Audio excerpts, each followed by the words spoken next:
Reformasi atau revolusi oleh M. Rizal Fadilah.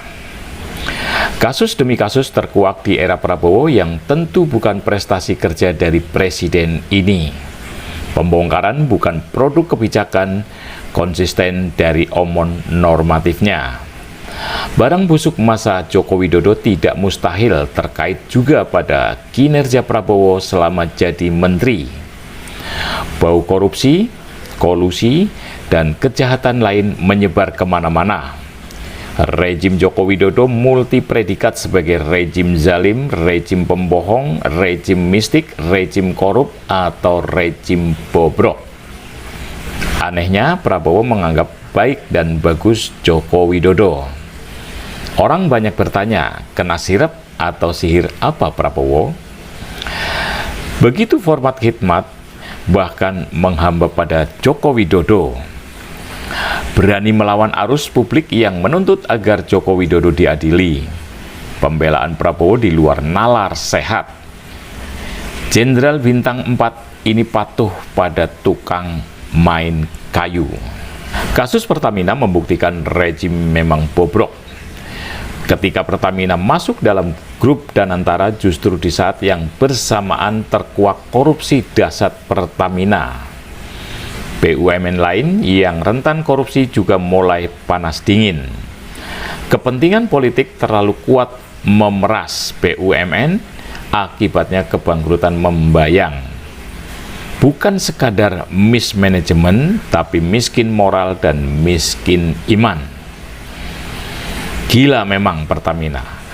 Ratusan bahkan ribuan triliun uang negara jebol dimakan orang serakah dari kalangan internal maupun eksternal. Aparat penegak hukum ikut menikmati dana pengamanan. Nama-nama seperti Risa Khalid, Maya Kusmaya, Rifa Siahaan, hingga Boy Thohir bahkan Erick Thohir disebut-sebut. Sebagian telah ditetapkan sebagai tersangka. Pertamina ternyata menjadi raja oplos dan raja tipu-tipu rakyat. Adakah uang itu mengalir hanya ke komisaris, direksi, atau menteri? Bagaimana dengan presiden? Diamnya adalah tanda dari kipas-kipas kekenyangan. Periksa Erick Thohir dan periksa Joko Widodo. Rakyat yakin mereka adalah bagian dari mafia jahat itu. Penghancur bangsa dan negara. Penjara terlalu ringan bagi para perampok berdasi itu. Hukum gantung sebagaimana bunyi pasal 11 KUHP lebih pas. Memang sulit menegakkan hukum di tengah kultur korup di seluruh lini. Polisi, jaksa, hakim tengah mengalami krisis moralitas. Teriakan pengadilan rakyat terus menggema. Artinya kepercayaan pada penegak hukum sangat rendah. Pengadilan rakyat berarti rakyat muak, rakyat marah, dan rakyat siap berontak. Sasaran bukan hanya pada rejim Joko Widodo, tapi pada pengekornya, yakni Prabowo Subianto. Dua alternatif perjuangan untuk mengubah kultur politik yang bobrok di seluruh lini, yaitu pertama, Reformasi 2 dengan mengulang peristiwa 1998 sebagai gerakan rakyat semesta atau people power.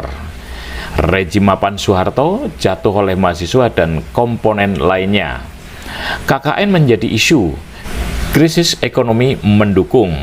Tindakan represif termasuk penculikan sia-sia. Langkah konstitusional berjalan. Wapres Habibie menggantikan Soeharto. Kedua, revolusi. Ini people power istimewa. Revolusi dapat dipicu oleh kondisi yang luar biasa seperti korupsi sangat dahsyat, nepotisme terang-terangan, utang luar negeri sangat tinggi, kedaulatan negara tergadaikan, kelompok kecil dominan menguasai pribumi, RRC mengendalikan negeri, hukum menjadi alat. Kasus-kasus tak tuntas bahkan ditutupi, DPR ikut mengkhianati rakyat, kesenjangan sosial tajam, atau pelanggaran HAM dibiarkan. Desakan agar Joko Widodo diadili tidak direspon Prabowo. korupsi BUMN ribuan triliun, rekam jejak janji-janji yang tidak terbukti. Gibran Fufufafa terus bermain citra memuakan.